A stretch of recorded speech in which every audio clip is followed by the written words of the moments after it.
नमस्कार दोस्तों, स्वागत है आपका आपके अपने YouTube चैनल जीएस जीनियस में। जैसा कि आप देख रहे हैं, minorities faces anger of people इन नैनीताल। ये नैनीताल एक जिला है उत्तराखंड का, जो उत्तर भारत का एक राज्य है उत्तराखंड, और पर्यटकों के लिए पहली पसंद है। और नैनीताल अपने आप में एक खूबसूरत हिल स्टेशन है। अंग्रेजों ने इस शहर को बसाया था। यहाँ की जो आबो हवा है, यहाँ के जो प्राकृतिक दृश्य है, जो हिमालय दिखाई देता है यहाँ से, और बहुत ही सुंदर शहर है। और उस सुंदर शहर में माइनॉरिटीज से कम्युनिटी से जुड़े हुए एक शख्स ने ऐसा काम किया जिसके कारण वहां के जो लोकल पहाड़ी लोग हैं उनके गुस्से का सामना वहां के अल्पसंख्यक समुदाय को करना पड़ा। तो मित्रों, ये क्या घटना घटी जिसके कारण इतना उपद्रव हुआ और अल्पसंख्यकों पर हमले हुए, अल्पसंख्यकों को मारा पीटा गया। नैनीताल उत्तराखंड वास्तव में बहुत ही शांति प्रिय राज्य है। जिस प्रकार का हो हल्ला बाकी राज्यों में दिखाई देता है, वैसा वहां पे कुछ नहीं होता। बहुत ही मिलनसार, बहुत ही शांति प्रिय लोग हैं। लेकिन वहां के लोगों में एक गुस्सा देखने को मिला। इस वीडियो में हम समझने का प्रयास करेंगे कि वो कौन सा कारण था जिसके कारण इतने शांति प्रिय लोग इतने उग्र हो गए। लेकिन इससे पहले कि मैं अपना मुख्य वीडियो शुरू करूं, आपसे हमारी रिक्वेस्ट है कि हमारे चैनल को सब्सक्राइब कर लीजिए, क्योंकि हमारे चैनल पर इसी प्रकार की आपके आसपास की देश दुनिया की से जुड़े हुए जो खबरें हैं, जो सूचनाएं हैं, जो समसामयिक मुद्दे हैं, उनको छोटे छोटे वीडियो के माध्यम से प्रस्तुत किया जाता है। तो चलिए मित्रों, देखते हैं। अप्रैल 30 अप्रैल 2025 की बात है। एक महिला अपनी 12 वर्ष की लड़की के साथ पुलिस थाने पहुंचती है। क्यों पहुंचती है? क्योंकि उसको एक मोहम्मद उस्मान नाम का एक 73 वर्षीय ठेकेदार है, उसके खिलाफ बलात्कार का केस दर्ज कराना है। मेन फोकस रखिए 12 वर्ष और 73 वर्ष। जैसे ही वहां के जो लोकल लोग हैं उनको ये मालूम चलता है कि ये मोहम्मद उस्मान, जो कि अल्पसंख्यक समुदाय से इसका संबंध है, उसने इस प्रकार की शर्मनाक घटना की है, तो वहां के लोग उत्तेजित हो गए और पुलिस के सामने, पुलिस चौकी के सामने, थाने के सामने धरना प्रदर्शन करने लगे। और उनका कहना था कि मोहम्मद उस्मान को हमको सौंप दीजिए, इसका न्याय हम लोग खुद करेंगे। स्वाभाविक रूप से पुलिस इस बात की इजाजत नहीं दे सकती थी, क्योंकि न्याय करना कानून का काम है।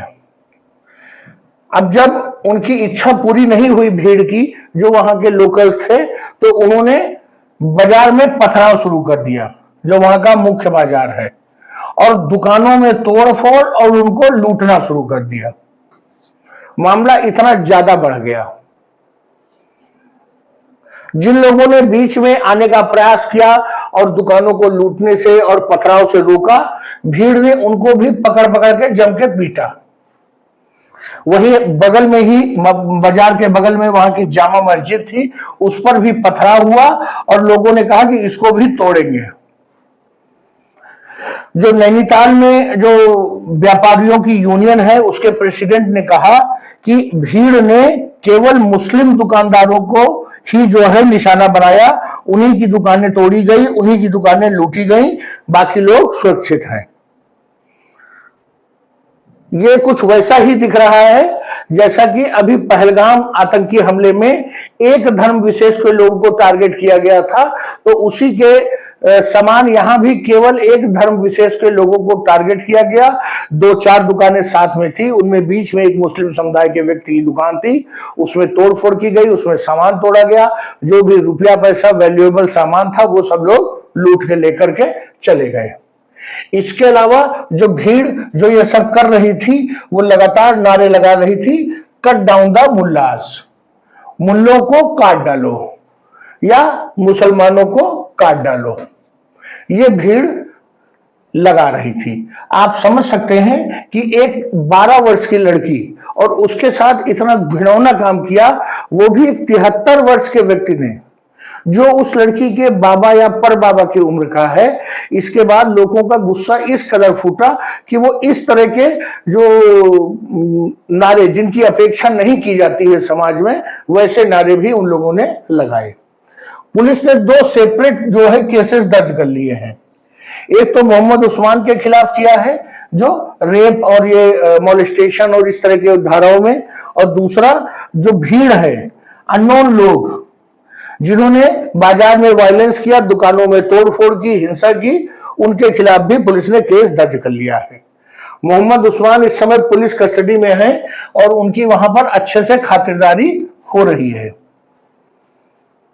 अब इस बात को अगर इसके बैकग्राउंड में जाएं तो हुआ यह था कि ये भले घटना तोड़फोड़ वाली 30 अप्रैल की है, लेकिन 12 अप्रैल वाले दिन ये बच्ची जो है अपने घर के पास खेल रही थी और ये मोहम्मद उस्मान, जिसकी की उम्र 73 वर्ष बताई जा रही है, इसने उस लड़की को 200 रुपए का नोट दिखाया और कहा कि इससे तुम्हारे लिए खाने पीने का सामान खरीदेंगे, आओ चलो चलते हैं।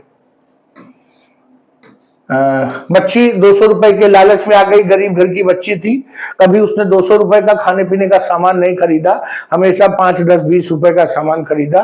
तरह तरह के खाने पीने के सामानों के नाम उसने लिए और स्वाभाविक रूप से वो बच्ची लालच में आ गई। फिर ये जो बूढ़ा आदमी है, ये उस लड़की को लेकर के अपने घर गया और अपने घर में जो गैरेज था वहां पे एक कार इसकी अपनी पार्क थी, उस कार में ले जाकर के इसने उस बच्ची का बलात्कार किया। गैरेज में कार में इसके लिए अच्छा यह था कि कोई वहां आता जाता नहीं, किसी को कोई शक नहीं है, कोई खतरे की बात नहीं थी, इसलिए इसने ऐसा कदम उठाया सोच समझ के। इसके अलावा जब उसने ये कर दिया और बच्ची बदहवास जाने लगी, भागने लगी, तो उसने बच्ची को धमकाया कि अगर उसने किसी को भी बताया तो वो उसके परिवार के सभी लोगों को मार देगा। परिवार ने लोक लाजवश बात को छुपाए रखा। उस लड़की की तबीयत खराब हो गई, उसका अस्पताल में इलाज चला करीब 10 दिन, और उसके बाद 30 अप्रैल को उसकी मां थाने पहुंच गई कंप्लेंट दर्ज कराने के लिए। और जब वहां की भी लोकल लोगों को इसके बारे में मालूम चला 30 तारीख को, तो उसका गुस्सा जो है, जो मोहम्मद उस्मान ने, मोहम्मद आप सोचिए इनके नाम के आगे मोहम्मद लगा हुआ है, बाकी और कुछ, और उस्मान भी लगा हुआ है, उसके बाद उन्होंने इस तरह की हरकत की है। स्वाभाविक रूप से कहते हैं कि जो है गेहूं के साथ घुन भी पिसता है, तो बेचारे जो हमारे बाजार में दूसरे मुसलमान भाई थे जिनकी कोई गलती नहीं थी, उनकी दुकानों को भी नुकसान हुआ, उनको आर्थिक नुकसान हुआ, उनकी जो पिटाई हुई उससे उनको चोटें आई। कहने का तात्पर्य है कि बहुत पुरानी कहावत है कि एक सड़ा हुआ फल पूरी टोकरी के फलों को सड़ा देता है। यह मोहम्मद उस्मान उसी प्रकार का सड़ा हुआ फल था। पिछले कुछ समय से जो मुस्लिमों का हस्तक्षेप और उत्तराखंड में उनकी जो पकड़ है वो बढ़ती जा रही है।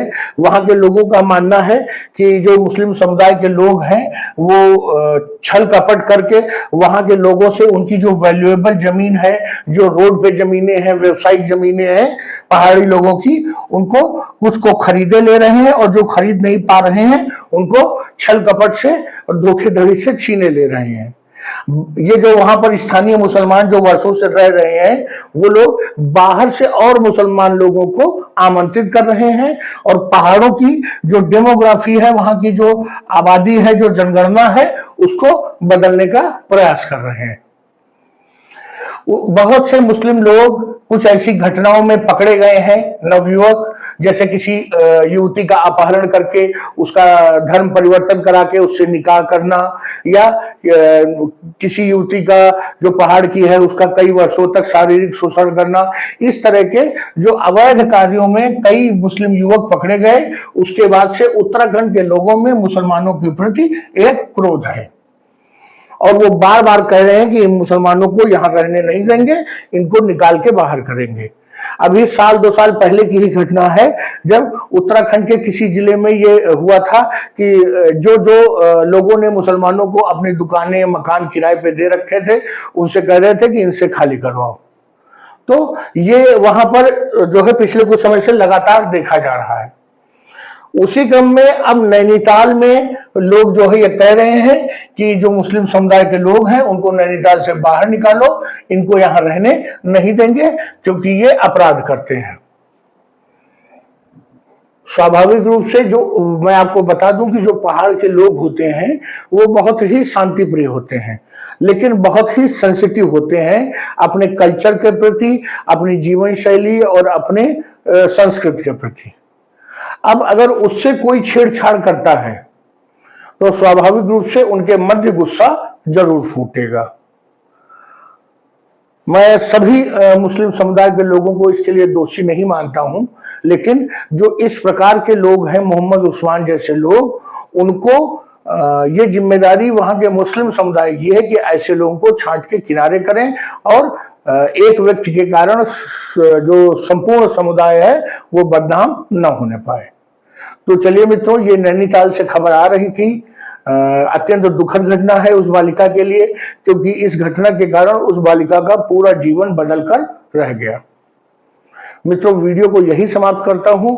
हमारा प्रेजेंटेशन, हमारा वीडियो अच्छा लगा हो तो वीडियो को लाइक करिए, चैनल को सब्सक्राइब करिए। धन्यवाद।